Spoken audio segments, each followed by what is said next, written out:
Good morning friends, welcome back to my YouTube channel Medical Classes by Dr. Srinidhi Kumar Acharya. Don't forget to subscribe to my channel and also please give your valuable comments. You can also visit the playlist. In the playlist I have provided almost all the topics in a very systematic order. It is also quite convenient for the study. So just like in the last class, today also we will have discussion on some of the important MCQs related to Kaumarbhritya, which is quite helpful for the PG exam preparation and as well as all the for some of the interviews.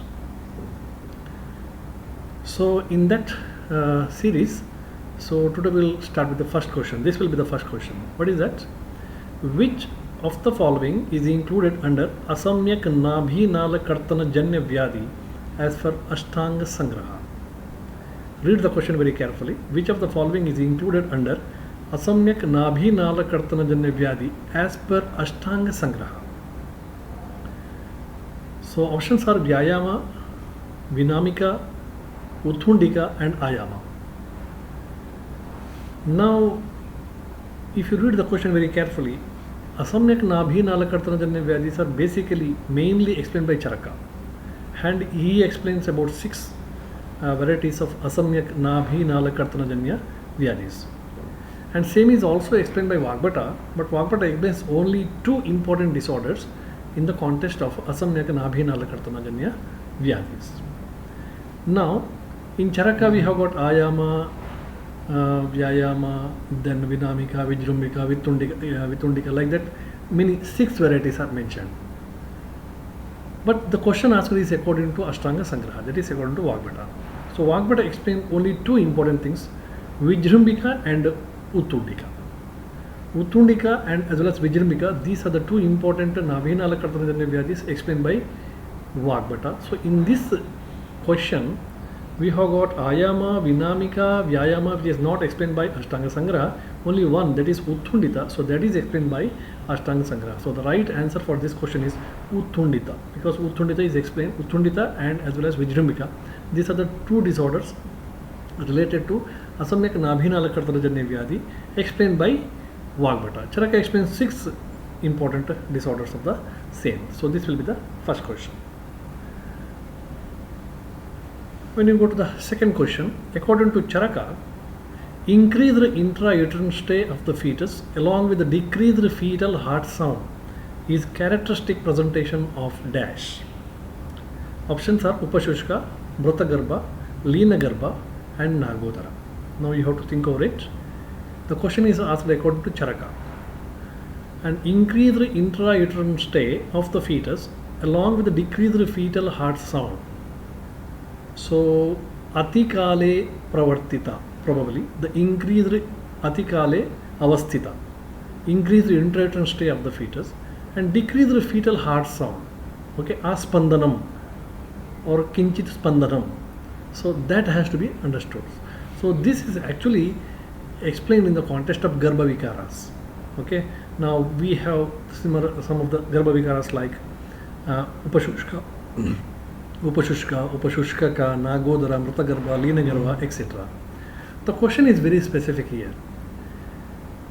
Identify such Garbhaja Vikaras during the intrauterine life where there will be increased intrauterine stay along with the decreased fetal heart sound. If you look into Upashushka, yes, there will be emaciation and intrauterine retardation will be seen. Okay, weight of the fetus will not increase, so you will have emaciation or intrauterine retardation, symmetric or asymmetric type. Mrutagarbha, definitely in case of Mrutagarbha there will not be any heart sound at all. Here the question asks decreased fetal heart sound, but in case of Mrutagarbha definitely there will not be any heart sound. So Mrutagarbha is not the answer. Upashushka is also not the answer because in the question intrauterine retardation is not asked. It is increased intrauterine stay of the fetus which is asked. Leenagarbha, so Leenagarbha is also not the answer because in case of Leenagarbha, Liyate, that means again emaciation is more and heart sound and as well as the increased uterine stay is not specifically mentioned because it might have been mentioned by some of the other authors, but the question asked is according to Charaka. Charaka is not explained that. Okay, Charaka is not explained that. And last one is now Nagodara. Now whether the Nagodara is the right answer or wrong answer, now we have to analyze. What do you mean by the word Naga? Naga not refers to Sarpa or snake as we usually think. Naga actually in this context it refers to elephant.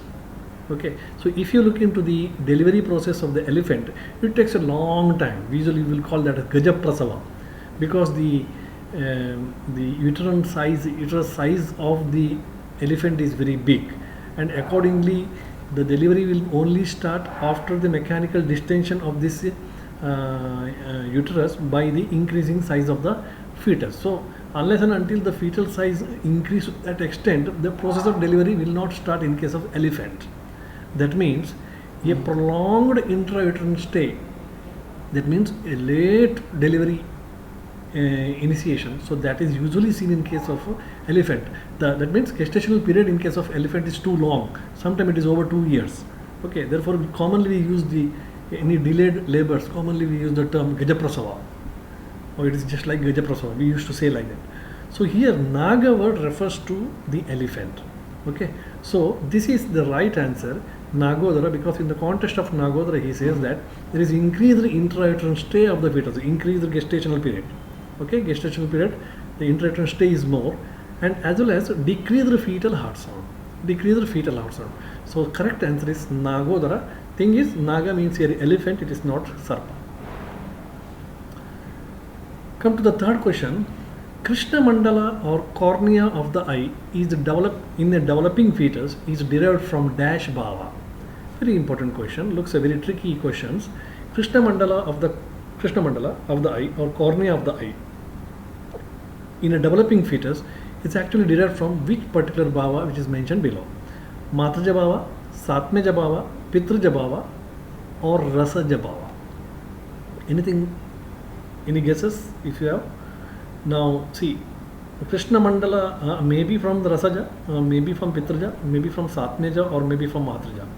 Okay, so usually all the Matraja bhavas are, so they are soft organs. Most of the soft organs or avayavas of the body, so they are produced from the Matraja bhava, and the blackish looking and as well as hard and tough structures, so that will be usually produced from the Pitraja bhava. Okay, like bones, etc. Okay, similarly Satmeja bhava, so they are something related to the environment.